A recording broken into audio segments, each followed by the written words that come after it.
মানে এই জিনিসটা আয়োজন না করে বিসিবি তো নিজেও পারতো, অন্তত 3 থেকে 4টা দল নিয়ে নিজেদের প্লেয়ারদেরকেও খেলাতে পারতো। এনসিএল এর চাইতে হয়তো বা একটু ব্রডকাস্টিং ভালো হতো বা অন্যান্য দিকগুলো প্রচুর ম্যাচ খেলাতে পারতো।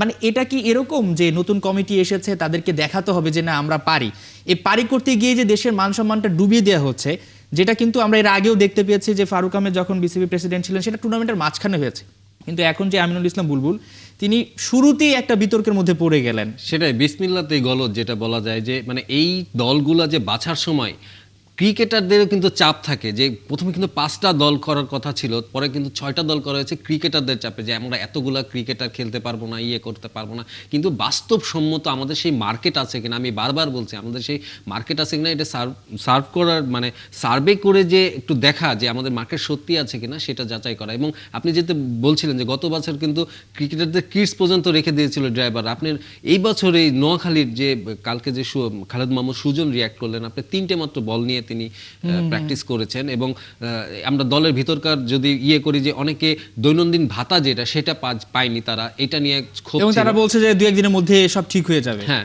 ঠিক হয়ে যাবে। তারপরেও সবকিছু পরেও আমি মনে করি যে খালেদ মাহমুদ সুজন কালকে যেটা করেছেন সেটা তিনি নিজে বলছেন যে তার ফ্রাঞ্চাইজি অপেশাদার আচরণ করেছেন, বাট তিনিও কি কম করেছেন?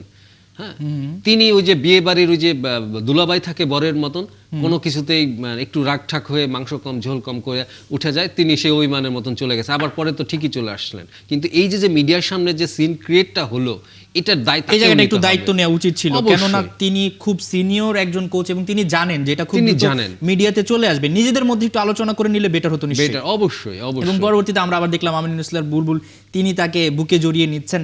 মানে আমাদের এই যে মিডিয়াতে চলে আসার যে ব্যাপারটা, মানে এই জায়গাগুলোতে একটু দায়িত্ববোধের ব্যাপারটা তো থেকে যায়, যে বিশ্ব মিডিয়ার আপনি দেখবেন যে যে গণমাধ্যমগুলো আছে সেখানে আমরা সিএনজির যে ছবিগুলো সেগুলো কিন্তু ছড়িয়ে পড়েছে। এবং আপনি জানেন ইদানিং বাংলাদেশ ভারতের যদি কূটনৈতিক সম্পর্ক বলি সেক্ষেত্রে খুব একটা ভালো যাচ্ছে না, তো সেই মিডিয়াগুলো কিন্তু বাংলাদেশকে নিয়ে একটা ভালো মজার একটা টপিক পেয়ে গেল, মজার টপিক করলে আমরা সেই সুযোগটা তো আমরা দিচ্ছি, আমরা কেন সেটা সুযোগটা দিব? এইটা আমাদের নিজেদের টুর্নামেন্ট। আপনি খালেদ মাহমুদ সুজন তিনি বোর্ড পরিচালক ছিলেন, কোচ ছিলেন, অনেকদিন ছিলেন, তারপরেও তিনি এরকম একটা নাটক করলেন, আমি বলবো নাটক করেছেন, কারণ তার ওইখানে উচিত ছিল, তার সাথে খারাপ কিছু হতে পারে, মানে এইগুলা part of the game, part of the franchise, এটা হয়, তিনি বাস্তবতা জানেন। তারপরেও কিন্তু তিনি এই যে মিডিয়ার সামনে যে নাটকগুলো করলেন, যে সিন ক্রিয়েটটা করলেন, এটা আমার মনে হয় যে একটু বাড়াবাড়ি হয়ে গেছে, এবং তার বোঝা উচিত ছিল বিপিএল এর সম্মান তার এই ঘটনার সাথে জড়িত।